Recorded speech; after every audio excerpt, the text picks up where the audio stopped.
तर आता आपण आपल्या मॅन्युअलमध्ये जे काही इक्विपमेंट दिलेले आहे त्या इक्विपमेंटचा यूज काय आहे, आपल्या लॅबॉरेटरीमध्ये ते इक्विपमेंट कशाप्रकारे यूज करायचे किंवा त्यांचा पर्टिक्युलर यूज काय आहे ते सगळं तुम्हाला मी इथे सांगणार आहोत. ठीक आहे, तर त्याच्यामध्ये सगळ्यात पहिल्यांदा आपण आता चालू करूयात आपले इन्स्ट्रुमेंट पाहायला. सगळ्यात पहिलं इन्स्ट्रुमेंट हे आहे फ्रीज. तुम्ही इथे पाहू शकता फ्रीज आहे इन्स्ट्रुमेंटमध्ये. ठीक आहे, आपल्या लॅबमध्ये आहे हे फ्रीज. ठीक आहे, याचं फंक्शन काय आहे? याचं फंक्शन आपण काय करतो, याच्यामध्ये आईस वगैरे जे काही आपल्याला लागतात ते बनवण्यासाठी आपण हे फ्रीज वापरतो. ठीक आहे, त्याच्यानंतर याच्यामध्ये आपण केमिकल्स वगैरे जर काय आपल्याला स्टोअर करायचे असतील त्याची स्टोरेज कंडिशन ही बिलो 25 डिग्री सेल्सिअस किंवा रूम टेम्परेचरला आपण जे केमिकल ठेवू शकत नाही, त्यांना रेफ्रिजरेशन आवश्यक असतं, ते केमिकल आपण याच्यामध्ये ठेवू शकतो. ठीक आहे, त्याच्यानंतर आपण पुढचा आता इक्विपमेंट पाहतोय इलेक्ट्रॉनिक बॅलन्स. ठीक आहे, तर इलेक्ट्रॉनिक बॅलन्स आपण कशासाठी वापरतो? इलेक्ट्रॉनिक बॅलन्स आपण वापरतो वेईंगसाठी, वेईंग ऑफ कंपाऊंड. ठीक आहे, आपण त्याच्यानंतर इलेक्ट्रॉनिक वेईंग बॅलन्स हे आत्ताच्या काळामध्ये आलेत. पहिल्यांदा आपण ॲनालिटिकल बॅलन्स वापरत होतो. ठीक आहे, त्याच्यानंतर हे आहे रेक्टँग्युलर वॉटर बाथ. ठीक आहे, आपण जो वॉटर बाथ यूज करतो प्रॅक्टिकलसाठी, त्याच्यामध्ये आपण काय करतो की वॉटर बाथमध्ये असं छोटा टब असतो, याचं पितळेचं भांडं असतं, त्या भांड्यामध्ये आपण पाणी टाकतो आणि ते पाणी गरम करतो. पण याच्यामध्ये तसं करायची गरज नाही आहे. याच्यामध्ये आपण काय करतो की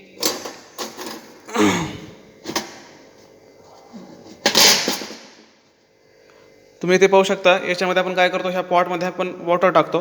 ठीक आहे, इथे हिटिंग एलिमेंट लावलेला आहे. त्याच्यानंतर आपण काय करतो की हे जे लीड आहे हे लीड याच्यावरती प्लेस करतो आणि त्याच्यानंतर काय करतो आपण, आपल्याला जे काही कंपाऊंड किंवा जे काही आपल्याला हिटिंग करण्यासाठी आपण हा वापरतो. ठीक आहे, तर ते हिटिंग करण्यासाठी जे काही आपण यूज करणार आहोत, बिकर वगैरे जे काही आपण यूज करतो ते आपण कुठे ठेवतो, याच्यावरती ठेवतो. ठीक आहे, त्याच्यामध्ये काय होतं, हा आहे वॉटर बाथ. त्याच्यानंतर ही आहे स्टिरर. ठीक आहे, स्टिरर म्हणजे काय, आपण याला जनरली शेक करायसाठी किंवा मिक्सिंगसाठी वापरतो आपण हे. ठीक आहे, मेकॅनिकल स्टिरर म्हणतो त्याला. ठीक आहे, याला आपण याच्यामध्ये काय करतो, आपण मिक्सिंगसाठी आपण याला वापरतो. ठीक आहे, त्याच्यानंतर ही आहे मॅग्नेटिक स्टरर. मॅग्नेटिक स्टरर म्हणजे याच्यामध्ये काय असतं, मेकॅनिकल स्टरर आणि मॅग्नेटिक स्टररमध्ये एकच फरक आहे की मेकॅनिकल स्टररमध्ये हा जो शाफ्ट आहे, हा शाफ्ट आपल्याला काय करावा लागतो, आपल्या सोल्युशनमध्ये डीप करून ठेवावा लागतो. ठीक आहे, आणि ही जी मॅग्नेटिक स्टरर आहे, ह्या मॅग्नेटिक स्टररमध्ये आपण काय करतो, आपलं जे काही मटेरियल जे मिक्स करायचं आपल्याला, ते बिकरमध्ये प्लेस करून आपण काय करतो, याच्यावरती ठेवतो आणि याच्यामध्ये मॅग्नेटिक रॉड टाकतो. ठीक आहे, ते मॅग्नेटिक रॉड जसं असं फिरतो, हे ऑन केल्यानंतर मॅग्नेटिक रॉड जो आहे तो फिरत राहतो कंटिन्युअसमध्ये. त्याच्यामुळे आपलं काय होतं, मिक्सिंग होतं. ठीक आहे, याला काय म्हणतो आपण, मेकॅनिकल स्टरर. आणि पहिलं जे पाहिलं आपण ते मेकॅनिकल स्टरर पाहिलं आणि हे काय आता मॅग्नेटिक स्टरर आहे. ठीक आहे,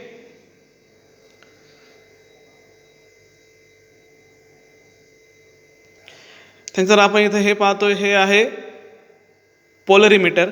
तर जनरली पोलरीमीटरचा फंक्शन काय आहे, to estimate the optical activity of the sample. ठीक आहे, तर तुम्ही आपलं ग्लुकोजमध्ये डेक्स्ट्रोरोटेटरी आणि लिओरोटेटरी फॉर्म पाहिले आहेत, बरोबर आहे, तुम्ही शिकला आहात 12वीला आणि डिप्लोमा फर्स्ट इयरला पण तुम्ही शिकला आहात. तर याच्यामध्ये हे कसं कळतं आपल्याला की ग्लुकोज जो आहे तो लिओरोटरी आहे का डेक्स्ट्रोरोटरी आहे, तर ते कशावरून कळतं आपल्याला, आपण काय करतो त्याच्यामध्ये, हे पोलरीमीटरमध्ये ते जे सॅम्पल आहे ते सॅम्पल आपण काय करतो, त्याच्यामध्ये ठेवतो आणि त्याच्यानंतर प्लेन पोलराइज लाईट जी आहे ती पास करतो. ठीक आहे, प्लेन पोलराइज लाईटच्या पास केल्यानंतर तो जर का लिओरोटरी असेल, डेक्स्ट्रोरोटरी असेल, लिओरोटरी असेल, तर ते आपल्याला त्याच्यामध्ये कळतं. ठीक आहे, तर हे आहे पोलरीमीटर. त्याच्यानंतर हे आहे रिफ्रॅक्टोमीटर. तर रिफ्रॅक्टोमीटरचा यूज काय, आपण काय करतो, हे रिफ्रॅक्टोमीटर कशासाठी यूज करतो, refraction, scattered light, scatteration of light म्हणजे काय, एखाद्या पदार्थामधून लाईट पास कुठल्या प्रकारे होतो किंवा त्याची डेन्सिटी किंवा त्याची पास करायची कॅपॅसिटी किती आहे, हे आपण कशामध्ये मोजतो, ह्या रिफ्रॅक्टोमीटरमध्ये मोजतो. प्रत्येक पदार्थामध्ये किंवा प्रत्येक आपल्या सॉलिडमध्ये किंवा प्रत्येक लिक्विडमध्ये लाईट पास करायची किंवा त्याच्यातून डिफ्रॅक्शन करायची कॅपॅसिटी असते. ठीक आहे, किंवा त्याची टेंडन्सी असते, ती थोडक्यात त्याची टेंडन्सी असते की लाईट जो आहे तो त्याच्यामधून प्रत्येक घटकामधून जो आहे तो डिफ्रॅक्ट होत असतो. डिफ्रॅक्शन म्हणजे काय, डिफ्रॅक्शन म्हणजे सरळ रेषेमध्ये न जाता पुढच्या त्याच्यावर एखाद्या पदार्थावर तो लाईट पडल्यानंतर त्याचा प्रतिबिंब जे पलीकडनं जो लाईट निघतो तो सरळ रेषेमध्ये न निघता कुठल्याही दिशेला वळतो त्याला आपण काय म्हणतो, रिफ्रॅक्शन म्हणतो. ठीक आहे. तर हे कशासाठी आपण वापरतो, रिफ्रॅक्टोमीटर हे रिफ्रॅक्टिव्ह इंडेक्स चेक करायसाठी आपण हे वापरतो. ठीक आहे. तर तुम्ही पाणी पाहिलं असेल, पाण्यामध्ये जेव्हा आपण काठी टाकतो, ठीक आहे, किंवा लाईटमधून आपण पाण्यामधून किंवा तेलामधून आपण जेव्हा लाईट पास करतो तेव्हा, किंवा ग्लासमधून जेव्हा लाईट पास करतो तेव्हा त्याचा फोकस सरळ नसतो, तो डिफ्रॅक्शन झालेला असतो, तो चारही साईडला पसरलेला असतो. त्यालाच आपण काय म्हणतो, डिफ्रॅक्शन किंवा रिफ्रॅक्शन म्हणतो आपण. ठीक आहे. तर हे जी कशासाठी यूज केलं जातं, हे रिफ्रॅक्टिव्ह इंडेक्स काढण्यासाठी रिफ्रॅक्टोमीटर यूज केलं जातं. ठीक आहे. तर जनरली आपण जेव्हा पाण्यामध्ये काठी टाकतो, ती काठी टाकल्यानंतर ती थोडीशी तिरकी झालेली दिसते. ठीक आहे. त्यालाच आपण काय म्हणतो, रिफ्रॅक्शन म्हणतो. ठीक आहे. तर हे आहे रिफ्रॅक्टोमीटर. ठीक आहे. तर रिफ्रॅक्टोमीटरचा यूज काय, to measure the refractive index of the compound or chemical. ठीक आहे. त्याच्यानंतर हे आहे ॲनालिटिकल बॅलन्स. ठीक आहे. ॲनालिटिकल बॅलन्स सध्याला हा जनरली यूजमध्ये नसतो किंवा आपण हा यूज करत नाही. पण जुन्या काळी जेव्हा इलेक्ट्रॉनिक बॅलन्सची डिस्कवरी किंवा इलेक्ट्रॉनिक बॅलन्स यूजमध्ये नव्हते, तेव्हा हे ॲनालिटिकल बॅलन्स जे ते यूजमध्ये होते. ठीक आहे. तुम्ही अजूनही कुठल्याही सोनाराच्या पेढीवरती किंवा दुसऱ्या जुने जे लोक आहेत ते अजूनसुद्धा सोनं किंवा अजून दुसरी कुठली गोष्ट वे करायसाठी हे ॲनालिटिकल बॅलन्स जे ते वापरतात. ठीक आहे. तर हे जे ॲनालिटिकल बॅलन्स आहेत, हा जो बॅलन्स आहे याच्या चारही साईडला केस केलेली आहे, आणि ती केस जी आहे ती आहे काचेची. ठीक आहे. तर ही काचेची केस याच्याकरता केलेली असते की जेव्हा आपण एखादं मटेरियल वे करतो तेव्हा ते मटेरियलचे जे वेट आहे ते ॲक्युरेट यावं, त्याच्यामध्ये कुठल्याही प्रकारचं डिफ्रॅक्शन होऊ नये किंवा त्याच्यामध्ये कुठल्याही प्रकारची कमी जास्तपणा येऊ नये किंवा ॲक्युरेट वेट भेटावं आपल्याला, त्यासाठी ही जी काच असते ही काच लावलेली असते. ठीक आहे. हा बॅलन्स खूप सेन्सिटिव्ह असतो. याच्यामध्ये थोडं जरी हवा वगैरे लागली याला तर त्याचं वेट जे ते कमी जास्त होऊ शकतं. त्याच्यामुळं हा जो बॅलन्स आहे, हा बॅलन्स कशात ठेवला असतो, काचेमध्ये ठेवला असतो. It is a very sensitive balance. ठीक आहे. त्याच्यानंतर आपण आता पुढं पाहतोय ते, तर हे आहे फ्यूम कपबोर्ड. ठीक आहे. याच्यामध्ये आपण ज्या घटकामधून, जसं की क्लोरोफॉर्म, त्याच्यानंतर बेन्झिन, त्याच्यानंतर वेगवेगळ्या टाईपचे ॲसिड, हे ॲसिडमधून काय होत असतं, ज्या घटकामधून फ्यूम्स बाहेर पडतात, त्याच्यानंतर अमोनिया, हे जे घटक असतात त्याच्यातून काय होत असतं, कंटिन्युअस म्हणजे होलाटाईल सबस्टन्स जे काही असतात त्याच्यामधून काय होत असतं, कंटिन्युअसमध्ये फ्यूम जे आहेत ते बाहेर पडत असतात. ठीक आहे. तर ते केमिकल्स आपण काय करतो, ह्या फ्युमिंग कपबोर्डमध्ये स्टोअर करतो. आणि हा जो फ्युमिंग कपबोर्ड आहे, हा फ्युमिंग कपबोर्ड आपल्या वेगवेगळ्या रिॲक्शनमध्ये सुद्धा आपल्याला ज्या रिॲक्शनमधून यूज करता येतो, ज्या रिॲक्शनमधून फ्यूम्स बाहेर पडतात, नायट्रोजनच्या किंवा कुठल्या अजून वेगवेगळ्या फ्यूम्स बाहेर पडतात, आणि त्या जर का करोसिव्ह इन नेचर असतील किंवा माणसासाठी किंवा इतर घटकासाठी जर का घातक असतील, तर ती जी काही रिॲक्शन असते ती रिॲक्शन आपण कुठे करतो, या फ्युमिंग कपबोर्डमध्ये करतो. ठीक आहे. तर आपण जेव्हा हे यूज करतो तर याच्यामध्ये काय करतो, आपण आपले जे केमिकल्स असतात ते हे जी चौकोन आहे, ही चौकोन, याला आपण काय म्हणतो, याला आपण हुड म्हणतो. ह्या हुडमध्ये आपण ते केमिकल ठेवले असतात, आणि जी काही आपल्याला रिॲक्शन वगैरे करायची असते ती रिॲक्शनसुद्धा आपण कशात करतो, या हुडमध्येच करतो. आपल्याला रिॲक्शन चालू करताना रिॲक्टंट आणि जे काही केमिकल्स आपल्याला मिक्सिंग करायचे आहे रिॲक्शन करताना, ती रिॲक्शनची केमिकल मिक्सिंगची प्रोसेस जी आहे ती आपल्याला ह्या फ्युमिंग कपबोर्डमध्येच करावी लागते. आणि एक केमिकल दुसऱ्या केमिकलमध्ये टाकल्यानंतर जेव्हा त्यातून फ्यूम निघायला चालू होतं तेव्हा आपल्याला हा जो ग्लास आहे, हा ग्लास बंद करावा लागतो. इथं तुम्हाला दिसतंय इथे. ठीक आहे. तर हा ग्लास जो आहे, हा ग्लास आपल्याला खाली घ्यावा लागतो आणि बंद करावा लागतो. तर याच्यामध्ये हा जो असतो, हा इथं एक्झॉस्ट दिलेला आहे. एक्झॉस्टचं फंक्शन काय आहे, याच्यामध्ये फॅन बसवलेला असतो, तो काय करतो, सर्क्युलेट होतो आणि आतमधली जी हवा जी आहे ती बाहेर खेचतो आणि स्वच्छ हवा जी ती आतमध्ये पास करतो. ठीक आहे. तर हे एक्झॉस्टचं फंक्शन आहे. वेगवेगळ्या मोठमोठ्या घरांमध्ये किंवा जे किचनमध्ये सुद्धा आपल्याकडे एक्झॉस्ट बसवलेला असतो. कशाकरता बसवलेला असतो, त्यासाठीच बसवलेला असतो की ज्या काही हानिकारक किंवा वाफ जी असते घरामधली, गरम वाफ जी काही असते घरामधली, ती बाहेर पडावी म्हणून हे आपण फ्युमिंग कपबोर्ड किंवा एक्झॉस्ट बसवतो. ठीक आहे. जनरली फ्युमिंग कपबोर्डमध्ये एक्झॉस्ट असतो. तर एक्झॉस्टचं फंक्शन काय, फ्यूम्स ज्या आहेत त्या बाहेर फेकणे, हे एक्झॉस्टचं फंक्शन आहे. ठीक आहे. पुढं आपण हे पाहतोय, हे आहे बिकर. ठीक आहे. आता हे ग्लासवेअर आपले चालू झालेले आहेत. ठीक आहे. तर हा आहे बिकर. ह्या बिकरमध्ये जनरली आपण काय करतो की केमिकल स्टोरेज ड्युरिंग प्रॅक्टिकल करताना किंवा केमिकल रिॲक्शन करताना जे काही आपल्याला केमिकल लागतात ते केमिकल काढून घ्यायचे किंवा याच्यामध्ये तात्पुरत्या वेळासाठी आपण केमिकल जे ते स्टोअर करून ठेवायसाठी हे बिकर्स वापरतो. ठीक आहे. याची कॅपॅसिटी 5 ml पासून 5000 ml पर्यंत म्हणजे 5 लिटरपर्यंत व्हॅरी होत असते. ठीक आहे. आणि याचं जनरल पर्पजसाठी यूज होतो. ठीक आहे. त्याच्यानंतर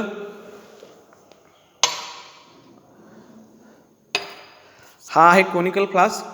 सेम वेमध्ये जसं की बिकरची क्वांटिटी जसं बिकरचं फंक्शन आहे तसंच याचं पण फंक्शन आहे. ठीक आहे. याच्यामध्ये रिॲक्शन करताना मिक्सिंग करायसाठी किंवा तात्पुरत्या वेळासाठी केमिकल स्टोअर करायसाठी आपण काय करतो, हे कोनिकल फ्लास्क जे आहे ते वापरतो. ठीक आहे. याची कॅपॅसिटी पण 10-25 ml पासून मोठी असते, चालू होते. ठीक आहे. त्याची कॅपॅसिटी जनरली 25 ml ते 50 ml पासून चालू होतं आहे. 50 ml ते जनरली 250 ml पर्यंत असतो. ठीक आहे. 250 ml चा किंवा 500 ml चा कोनिकल फ्लास्क असतो. ठीक आहे. 1 लिटरचा पण कोनिकल फ्लास्क असतो. ठीक आहे. तर अशी त्याची कॅपॅसिटी व्हॅरी होत राहते. ठीक आहे. त्याच्यानंतर ह्या दोन्हीवर ज्या स्केल दिलेल्या असतात, ठीक आहे, ह्या स्केल काही मेजरिंगसाठी वापरल्या जात नाहीत. ह्या कॅलिब्रेटेड स्केल नसतात किंवा याची क्वांटिटी जी आहे ती ह्या स्केलप्रमाणे व्हॅरी होऊ शकते. त्याच्यामुळं जेव्हा तुम्ही एखादा केमिकल मोजासाठी जेव्हा याचा यूज कराल तर तो यूज करायचा नाही आहे तुम्हाला. ठीक आहे. याच्यामध्ये जे रेषा दिलेल्या असतात mlच्या, त्या रेषांचं काही कॅलिब्रेशन झालेलं नसतं किंवा त्या ॲक्युरेट नसतात. त्याच्यामुळं तुम्ही जेव्हा एखादं केमिकल वेइंग किंवा मेजरिंगसाठी हे वापरतात तर हे तुम्हाला वापरायचं नाही आहे. ठीक आहे. समजलं तुम्हाला इथे? त्याच्यानंतर हा आहे मेजरिंग सिलेंडर. ठीक आहे. तर मेजरिंग सिलेंडरचं यूज काय, तुम्हाला लिक्विड केमिकल्स जे यूज करायचे आहेत प्रॅक्टिकलमध्ये ते मोजासाठी आपण काय करतो किंवा वेइंग करायसाठी आपण काय करतो, बिकरचा यूज मेजरिंग सिलेंडरचा यूज करतो. ठीक आहे. याचं नाव काय, मेजरिंग सिलेंडर. तर हे 5 ml पासून 1 लिटरपर्यंत असतात. ठीक आहे. याची कॅपॅसिटी 5 लिटरपासून 1 लिटरपर्यंत असतात. ठीक आहे. पण जेव्हा आपण हे केमिकल इन्स्ट्रुमेंट जेव्हा यूज करतो तेव्हा हे मेजरिंग सिलेंडर जे यूज करतो त्याच्या अगोदर यूज करायच्या अगोदर हे जे मेजरिंग सिलेंडर हे कॅलिब्रेट केलं जातं किंवा कॅलिब्रेट केलं जातं. म्हणजे काय की याच्यामध्ये जेवढं काही घटक आपण मोजणार आहोत तो घटक मोजल्यानंतर तेवढ्याच प्रमाणामध्ये भरला पाहिजे यासाठी प्रोसिजर असते. ठीक आहे. आणि ती प्रोसिजर आपल्याला रेकॉर्ड करावं लागते. तर त्याला काय म्हणतो आपण, कॅलिब्रेशन म्हणतो. ठीक आहे. तर कॅलिब्रेशन केल्यानंतरच कॅलिब्रेटेड मेजरिंग सिलेंडरच आपल्याला यूज करायचं. जनरली हे जे कॅलिब्रेशन वगैरे जे घटक म्हणजे असतं ते कशामध्ये, इंडस्ट्रीमध्ये यूज केलं जातं. प्रॅक्टिकलमध्ये किंवा आपल्या कॉलेजमध्ये एवढं काही याचा सिरियसनेस नसतो. ठीक आहे. पण इंडस्ट्रीमध्ये याचा खूप सिरियसनेस असतो. ठीक आहे. तर सेम वेमध्ये हे जे ग्लासवेअर्स असतात हे ग्लासवेअर पूर्णपणे कॅलिब्रेटेड असले पाहिजेत. असं इंडस्ट्रीमध्ये जे QC लॅबमध्ये जे ग्लासवेअर यूज होतात ते पूर्णपणे कॅलिब्रेटेड असलं पाहिजे असं गाईडलाईन सांगते. ठीक आहे. तर त्याच्यामुळं हे काय, हा आहे मेजरिंग सिलेंडर. याचा यूज काय, कुठल्याही प्रकारचं लिक्विड केमिकल जे आहे ते आपल्याला यूज करायचं आपण काय वापरतो, मेजरिंग सिलेंडर वापरतो. ठीक आहे. तर त्याच्यानंतर हा आहे ट्रायपॉड स्टँड. ठीक आहे. ट्रायपॉड स्टँडमध्ये जनरली हा स्टँड कशासाठी वापरतात की याच्यावरती कुठल्याही प्रकारचं म्हणजे जेव्हा आपण वॉटर बाथ यूज करतो, वॉटर बाथचा जो टब असतो तो वॉटर बाथ जो असतो तो बाथ आपण याच्यावर ठेवतो आणि याला फ्लेम खालून देतो. ठीक आहे. तर ट्रायपॉड स्टँडचं फंक्शन काय, हा जनरली हिटिंग करायसाठी वापरला जातो. ठीक आहे. किंवा फिल्ट्रेशनसाठी सुद्धा वापरला जातो. ठीक आहे. आपण काय करतो जनरली याच्यामध्ये, हा जो फिल्ट्रेशन करताना आपण काय करतो, हा फॉनेल यूज करतो. ठीक आहे. फॉनेल याच्यात टाकतो. ठीक आहे. आणि याच्यामध्ये काय टाकतो आपण, फिल्टर पेपर टाकतो. फिल्टर पेपर टाकल्यानंतर आपल्याला जे काही लिक्विड जे फिल्टर करायचं आहे ते केमिकल आपण काय करतो याच्यामधून पास करतो. ठीक आहे. फिल्टर पेपरमधून. आणि खाली जो फिल्टर आहे तो फिल्टर करून खालच्या बिकरमध्ये किंवा आपण जे काही इथं ठेवू त्याच्यामध्ये कलेक्ट होतो. ठीक आहे. तर अशा प्रकारे याचा यूज आहे. ठीक आहे. त्याच्यानंतर हे आहे फनेल. ठीक आहे. फनेल म्हणजे काय, याला आपण मराठीमध्ये काय म्हणू शकतो, नरसाळा म्हणू शकता. पण तुम्ही लहानपणी जर का कुठं रॉकेल वगैरे घ्यायसाठी गेला असाल तर ते काय करतात, त्याच्याकडे तो प्लास्टिकचा जो नरसाळा असतो त्या नरसाळा आपल्या याच्यामध्ये आपल्या कॅनमध्ये टाकून त्याच्यामध्ये काय करतात आपल्याला रॉकेल किंवा रॉकेल मोजण्यासाठी किंवा त्यासाठी आपण पास करायसाठी हे काय वापरतो नरसाळा वापरतो. ठीक आहे. तर आता पुढं आपण पाहणार आहोत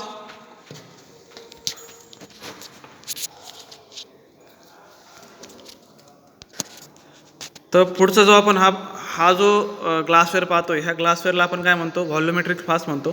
ठीक आहे. तर व्हॉल्युमेट्रिक फ्लास्कमध्ये सुद्धा याच्यामध्ये वेगवेगळ्या कॅपॅसिटीचे वेगवेगळ्या कॅपॅसिटीचे व्हॉल्युमेट्रिक फ्लास्क असतात. ठीक आहे. तर इथं तुम्हाला दिसतं की इथं ही जी रेष दिलेली आहे इथं रेष असते बारीक. ठीक आहे. दिसते तुम्हाला इथे. ठीक आहे. ही रेष जी असते ही रेष म्हणजे ज्याची कॅपॅसिटी असते. ठीक आहे. तर जनरली हा जो व्हॉल्युमेट्रिक फ्लास्क आहे हा किती ml चा हा 500 ml चा व्हॉल्युमेट्रिक फ्लास्क आहे. ठीक आहे. पण हे जे व्हॉल्युमेट्रिक फ्लास्क असतात हे 10 ml पासून पुढं 1000 ml पर्यंत यांची कॅपॅसिटी जी आहे ती व्हॅरी होत असते. ठीक आहे. तर हा जो व्हॉल्युमेट्रिक फ्लास्क आहे हा किती ml चा आहे हा 500 ml चा व्हॉल्युमेट्रिक फ्लास्क आहे. ठीक आहे. तर इथं तुम्हाला दिसतंय इथे गोल सर्कल दिसतंय तुम्हाला. ठीक आहे. इथं गोल सर्कल दिसतोय. तर हे गोल सर्कल म्हणजे काय याची मार्किंग आहे. इथपर्यंत जर का तुम्ही लिक्विड किंवा केमिकल जर का भरलं याच्यामध्ये किंवा वॉटर जर का भरलं तर त्याची किती निघेल ते 500 ml निघेल. ठीक आहे. असा त्याचा अर्थ होतो. ठीक आहे. त्याच्यानंतर आपण जे पाहतोय हे आहे टेस्ट ट्यूब. ठीक आहे. आणि हा आहे टेस्ट ट्यूब होल्डर. ठीक आहे. याचं यूज काय हिटिंग करायसाठी किंवा केमिकल रिॲक्शन ज्या आपण करतो स्मॉल क्वांटिटीमध्ये ते कशामध्ये करतो ह्या टेस्ट ट्यूबमध्ये करतो. ठीक आहे. त्याच्यानंतर हे टेस्ट ट्यूब होल्डर कशासाठी वापरतो की ड्युरिंग प्रॅक्टिकल करताना टेस्ट ट्यूबला हात लागू नये डायरेक्टली किंवा ते फुटू नये त्याच्यामुळे आपण काय वापरतो ह्या टेस्ट ट्यूब होल्डर वापरतो. ठीक आहे. त्याच्यानंतर हा जो पुढचा जो ग्लासवर आपण पाहतोय हे आहे थर्मामीटर. ठीक आहे. तर थर्मामीटरचा मेन फंक्शन काय to record temperature of reaction or generally temperature रेकॉर्डिंगसाठी थर्मामीटर वापरतात. ठीक आहे. हे लक्षात ठेवा. ठीक आहे. तर हे काय हे थर्मामीटर आहे. ठीक आहे. इंडस्ट्रीमध्ये जे थर्मामीटर वापरलं जातं ते सुद्धा कॅलिब्रेटेड थर्मामीटर वापरलं जातं. ठीक आहे. थर्मामीटर आहे हे. पुढचं जे इक्विपमेंट आपण पाहतोय ते आहे नेट. हे नेट कशासाठी वापरतात जनरली हिटिंग करताना डायरेक्ट फ्लेम आपल्या डायरेक्ट हीट होऊ नये आपलं केमिकल त्यासाठी आपण हे नेट वापरतो. ठीक आहे. हे जे तुम्हाला दिसतं हे व्हाईट याच्यामध्ये हा पेपर असतो हीट रेजिस्टन्स पेपर असतो. ठीक आहे. तर ह्या हीट रेजिस्टन्स पेपरमधून आपल्याला फ्लेम जी ती इनडायरेक्टली आपल्या केमिकल रिॲक्शनवरती अप्लाय करता येते. ठीक आहे. किंवा जे आपण मिक्सिंग करताना किंवा टेस्ट ट्यूब वगैरे वापरतो तिथं हिटिंग करावं लागते. तर प्रॅक्टिकलमध्ये हिटिंग करणं डायरेक्ट हिटिंग न करता आपण हे नेट वापरून इनडायरेक्ट हिटिंग आपल्या कंपाऊंडला किंवा टेस्ट ट्यूबला प्रोव्हाइड करतो. ठीक आहे. त्याच्यानंतर हा जो पुढचा ग्लासवर तुम्ही पाहताय हे आहे पिपेट. ठीक आहे. ही पिपेट आहे. तर ही पिपेट पण वेगळ्या टाईपच्या असतात. ठीक आहे. त्याच्यामध्ये त्याची वेईंग रेंज पण व्हॅरी होत असते. ठीक आहे. जनरली 0.5 पासून तर ते 10 ml पर्यंत पिपेट जनरली आपल्याला यूज करावी लागते. ठीक आहे. ही पिपेटसुद्धा कॅलिब्रेटेड असते. कॅलिब्रेटेड म्हणजे जेवढं काही तुम्ही याच्यामध्ये घटक घेताय तो ॲक्युरेट आहे याचं सर्टिफिकेट देणे याची खात्री करणे म्हणजेच काय कॅलिब्रेशन असं आपण त्याला म्हणतो. ठीक आहे.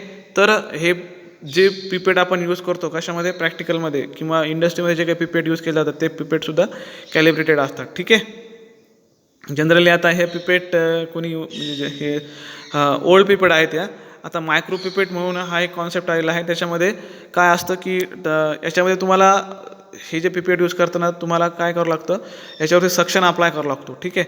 इथून जेव्हा तुम्ही सक्शन अप्लाय करणार त्याच्यानंतर काय होतं की केमिकल किंवा जो काही घटक आपल्याला घ्यायचा आहे तो घटक याच्यामध्ये आतमध्ये येतो आणि तो आपल्याला दुसऱ्या ठिकाणी दुसऱ्या केमिकल रिॲक्शनमध्ये टाकता येतो.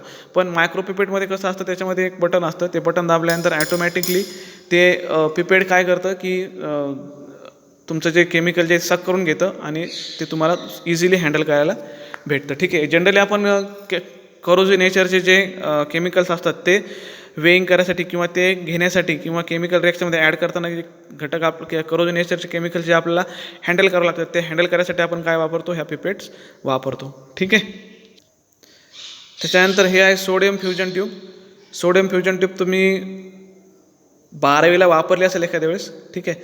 सोडियम फ्युजन ट्यूबचं कशासाठी वापरली जाते सोडियम टेस्ट करायसाठी आपण ही सोडियम फ्युजन ट्यूब वापरतो. ठीक आहे. सोडियम हा करोजिव्ह नेचरचा असतो. ठीक आहे. तुम्हाला चांगलं माहिती जेव्हा सोडियमचा आपल्या सोडियम कंपाऊंडचा आणि एक्सटर्नल एन्व्हायरमेंटचा कॉन्टॅक्ट येतो तेव्हा तो सोडियम कंपाऊंड जो आहे तो ॲटोमॅटिकली फ्लेमेबल किंवा त्याला आग लागते. ठीक आहे. तो फ्लेम जळतो तो. ठीक आहे. तर त्या कंपाऊंडची आपल्याला जेव्हा टेस्ट घ्यावं लागते कंपाऊंडसोबत आपल्या आयडेंटिफिकेशन करण्यासाठी, तर तेव्हा ही सोडियम फ्युजन ट्यूब आपल्याला वापरावी लागते. ठीक आहे. तर ही सोडियम फ्युजन ट्यूब आहे.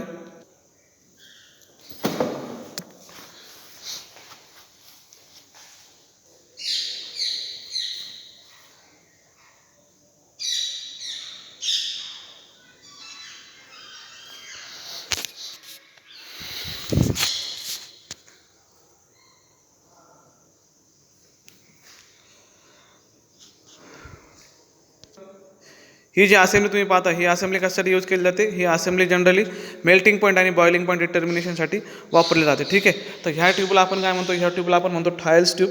ठीक आहे. जनरली थायल्स ट्यूबमध्ये आपण काय करतो? अशा प्रकारे हा जो थर्मोमीटर आहे हा थर्मोमीटर सस्पेंड करतो. ठीक आहे. म्हणजे झुलता ठेवतो.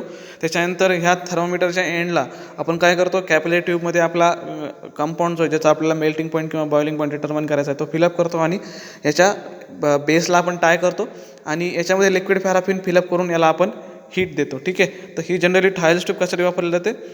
For melting point and boiling point डिटर्मिनेशनसाठी. ठीक आहे. आणि हे जे तुम्ही पाहताय हे काय? हे स्टँड आहे. ठीक आहे. स्टँडचा उपयोग काय? To hold the any item. ठीक आहे. तुम्ही आता ही जी असेंब्ली पाहताय ही तुम्ही असेंब्ली पाहिली ही आहे मेल्टिंग पॉईंट आणि बॉइलिंग पॉईंट डिटर्मिनेशन असेंब्ली. ठीक आहे. आणि तुम्ही ही जी असेंब्ली पाहताय ही आहे सिंथेसिस असेंब्ली. आता तुम्ही म्हणाल की सिंथेसिस असेंब्ली अशी का बरं आहे? ठीक आहे. तर हा जो आहे याला आपण राऊंड बॉटम फ्लास्क म्हणतो. ठीक आहे. त्याच्यानंतर सिंथेसिस असेंब्लीवरती तुम्ही हे जे पाहताय याला काय म्हणतात? याला म्हणतात कंडेन्सर. ठीक आहे. तर हे कशासाठी वापरलं जातं? व्हेपर कंडेन्ससाठी वापरलं जातं. ठीक आहे. याच्यामधून काय केलं जातं की व्हेपर ज्या पास होतील ठीक आहे त्या व्हेपर आपल्या कुठेही जाऊ नयेत किंवा त्यांचा आपल्याला क्वांटिटीमध्ये आपल्या फरक पडतो. त्याच्यामुळे काय जनरल हे कंडेन्सर कशासाठी वापरलं जातं? व्हेपर कंडेन्स करायसाठी वापरलं जातं. ठीक आहे.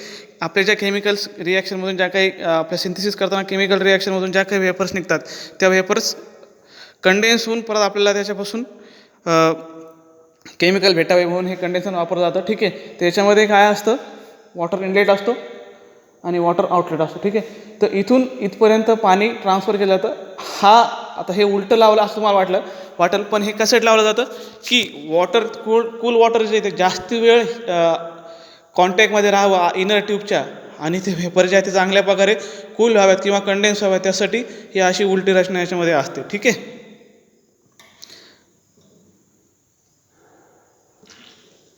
हे पहा तुम्ही आता पाहू शकता इथे पाणी बाहेर पडतं याच्यातून. ठीक आहे.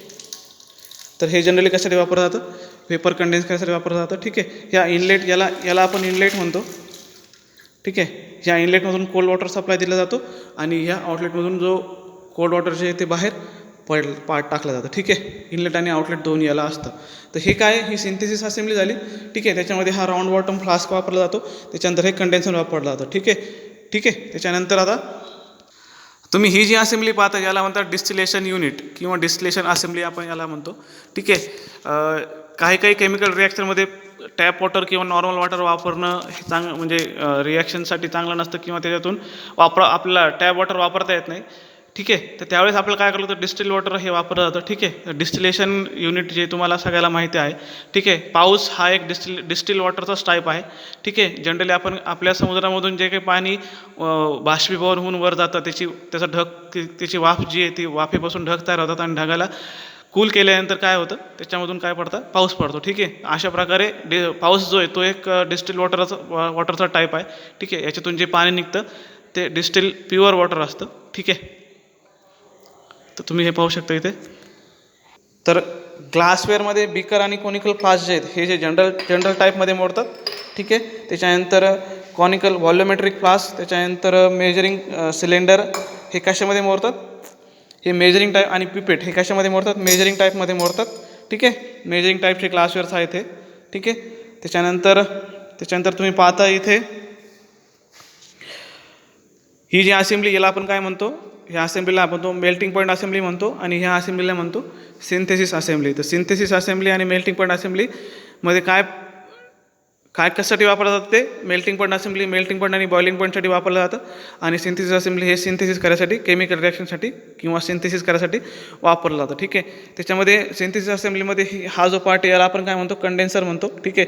तर हे व्हेपर कंडेन्स किंवा कूल करायसाठी वापरलं जातं. त्याच्यामध्ये इनलेट आणि आउटलेट असतं. त्याच्यामध्ये इनलेटमधून हा जो आहे खालचा जो पार्ट याला इनलेट म्हणलं जातं आणि वरचा जो पार्ट आहे त्याला आउटलेट म्हणलं जातं. ठीक आहे. तर याच्यामध्ये इनलेट आणि आउटलेटची खालीवर कशामुळे असतं, इनलेट खाली असतं आणि आउटलेटवर कशामुळे असतं की ज्या काही हे जे कूल वॉटर आपण यातून सप्लाय करतो आहे ते कूल वॉटर आपल्या व्हेपरच्या जास्ती वेळ कॉन्टॅक्टमध्ये राहावं आणि आपल्या व्हेपरच्या ते चांगल्या प्रकारे कूल व्हाव्यात म्हणून हे डिस्टिलेशन कंडेन्सरमध्ये वॉटर इनलेट जो आहे तो खालून वरती असतो. ठीक आहे. वॉटर सर्क्युलेशन खालून वरच्या साईडला असतं. ठीक आहे. आणि हे मेल्टिंग पॉईंटमध्ये काय असतं, ह्या मेल्टिंग पॉईंट ऑपरेटर्समध्ये ही थर्मामीटर असते आणि ही थायल स्ट्रीप असते. ठीक आहे. तर याच्यामध्ये थायल स्ट्रीपमध्ये जनरली आपण लिक्विड पॅराफिन जे काही लिक्विड पॅराफिन आपण यूज करतो, लिक्विड पॅराफिन याच्यात टाकून आपण जनरली जो आपल्या ज्या कंपाऊंडचा आपल्याला मेल्टिंग पॉईंट किंवा बॉइलिंग पॉईंट डिटरमाइन करायचा आहे तो याच्या खालच्या एनला टायप करून कॅपिलेटिव्हमध्ये भरून कॅपिलेटिव्ह जी ती याच्यामध्ये याला बेसला टाय केली जाते आणि याच्यामधून मेल्टिंग पॉईंट जो आहे तो डिटरमाइन केला जातो. ठीक आहे. तर अशा प्रकारे तुम्ही हे सगळे ग्लासवेअर पाहिलेले आहेत. जनरली आपल्याला ह्या ग्लासवेअरचाच यूज होणार आहे ड्युरिंग प्रॅक्टिकल. आणि याला हे एक राहिलं, याला आपण म्हणतो टेस्ट ट्यूब स्टँड किंवा टेस्ट ट्यूब, याला टेस्ट ट्यूब स्टँडच म्हणतो. ठीक आहे. याच्यामध्ये आपण ज्या काही केमिकल रिएक्शनसाठी टेस्ट ट्यूब वापरल्या जातात त्या अगोदर याच्यामध्ये ठेवल्या जातात. ठीक आहे. तर अशा प्रकारे हे तुमचे ग्लासवेअर्स आहेत. केमिस्ट्री प्रॅक्टिकलमध्ये तुम्हाला हे ग्लासवेअर जे आहेत ते यूज करायचे आहेत. ठीक आहे.